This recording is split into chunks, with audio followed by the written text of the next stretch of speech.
নমস্কার বন্ধুরা, মালার ওভেনে আপনাদের সবাইকে স্বাগত। আজকে বানাবো কাতলা মাছের তেল ঝাল। 4 পিস কাতলা মাছ নিয়ে নিয়েছি। দিয়ে দিচ্ছি লবণ, গুঁড়ো হলুদ। মাছগুলোকে গুঁড়ো হলুদ আর লবণ দিয়ে ভালোভাবে মাখিয়ে নেব।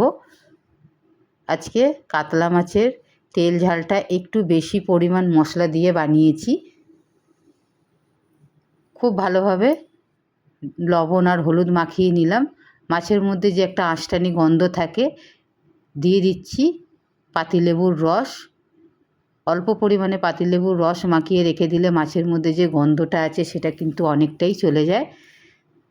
2টো পেঁয়াজ, 8-10 কোয়া রসুন, 1 চামচ গোটা ধনে, 1 চামচ গোটা জিরে আর 7-8টা গোটা গোলমরিচ নিয়ে নিয়েছি। এইগুলোর একটা আমি পেস্ট আগে বানিয়ে নেব। সব মিক্সিং জারে মশলাগুলো আমি দিয়ে দিলাম।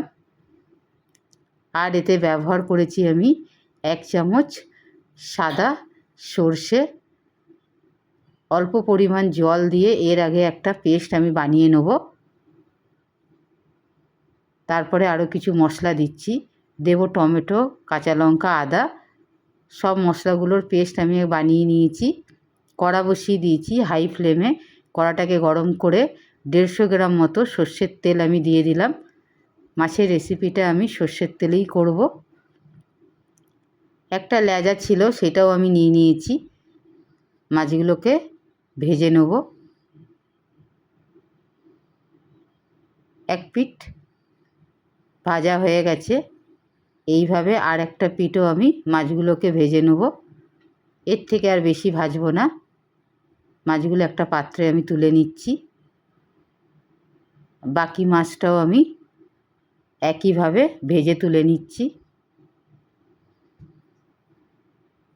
এই সময় গ্যাসটাকে আমি লোতে করে দিয়ে দিচ্ছি গোটা গরম মশলা, একটা তেজপাতা, একটা এলাইচি, একটা শুকনো লঙ্কা, 2টো লবঙ্গ আর একটা দালচিনি।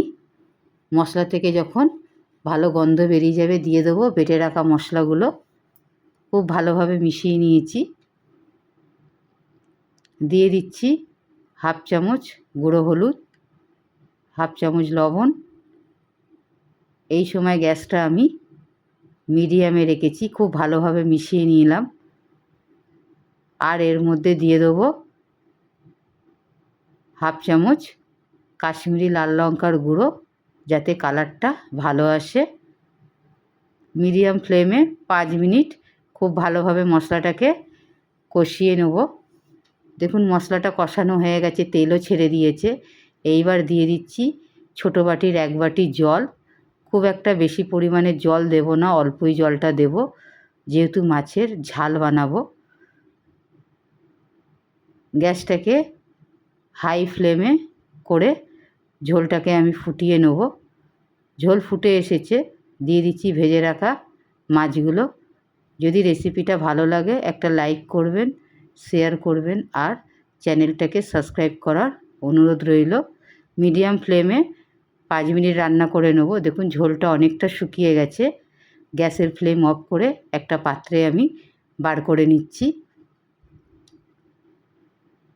কত সুন্দরভাবে মাছের ঝালটা হয়েছে। একবার হলেও আপনারা বাড়িতে এইভাবে বানিয়ে দেখবেন।